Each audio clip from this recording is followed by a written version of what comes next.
prochaine prise de parole en public, vous avez un dossier à présenter, donc vous avez préparé et vous avez décidé, pour structurer votre propos et pour le porter surtout, porter les messages clés, d'utiliser des anecdotes.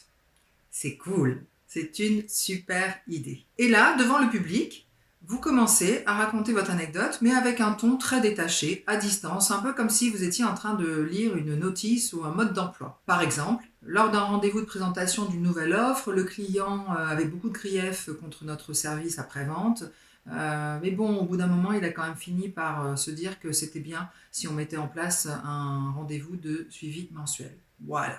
C'est un témoignage, mais, il y a plein d'erreurs de com là-dedans. Il manque au moins 4 boosters.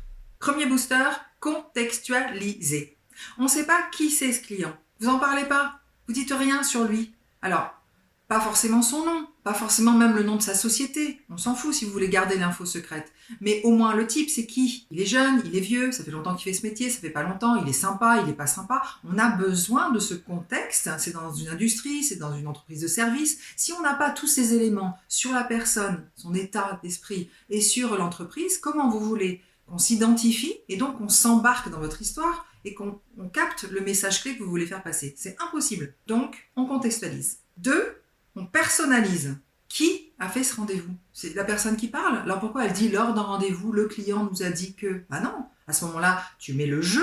Hein? Je crois que ça doit remonter à loin le temps où Alain Delon se parlait à la troisième personne. Il. Non, on dit je. J'ai pris rendez-vous. J'ai eu un rendez-vous avec un client. Et c'est à moi qu'il a dit ça. Voilà, mettez-vous dans l'histoire, c'est vous qui l'apportez. Il faut que vous y soyez d'une manière ou d'une autre, soit parce que vous étiez présent, soit parce que vous avez une réaction par rapport à ce qui s'est passé pendant cette histoire où vous n'étiez pas présent. Troisième booster, incarner. À aucun moment, quand je vous ai fait la première phrase, j'ai incarné les personnages. Un personnage, c'est quelqu'un qui va nous permettre, nous publics, d'être en empathie avec lui. On a cette capacité intellectuelle et mentale et émotionnelle de se mettre en empathie avec le personnage d'une histoire. Et les personnages d'une histoire, ce sont des archétypes. Un exemple, quand on parle du petit chaperon rouge. Bon, il y a la grand-mère, d'accord? Alors elle est comme ça, etc. Et c'est un petit peu compliqué pour elle de parler parce que elle est fatiguée. Ok, il y a le loup, qui est méchant, qui veut manger, le gros chaperon rouge. Et puis il y a le petit chaperon rouge, qui lui est tout gentil et il se balade, ok? Alors, bien sûr, vous n'êtes pas comédien. Il ne s'agit pas pour vous d'incarner les personnages en jouant les personnages comme si vous étiez la grand-mère, le loup ou le petit chaperon rouge. Mais par contre, en termes d'énergie, vous devez être raccord. Si le client il est énervé, et bien quand vous dites que le client est énervé, il faut le dire avec l'agacement. Le client, il était énervé, il a commencé à nous dire tous les griefs qu'il avait contre le service après-vente, et je peux vous dire que la liste, elle était longue. Voilà, vous êtes dans la même énergie. Si à un moment le client, il est hésitant, vous devez être hésitant.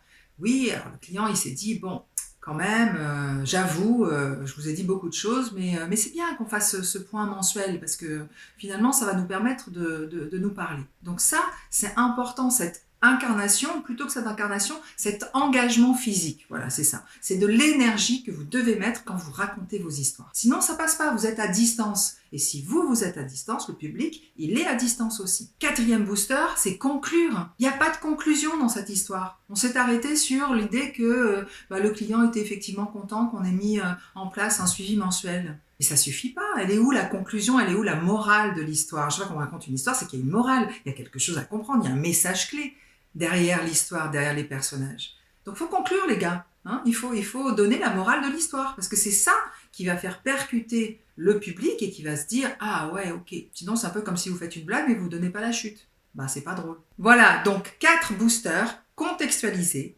personnalisez, incarnez ou engagez-vous en termes d'énergie et conclure.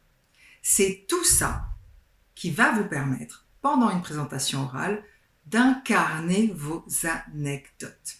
Alors, go, go, go! Ciao!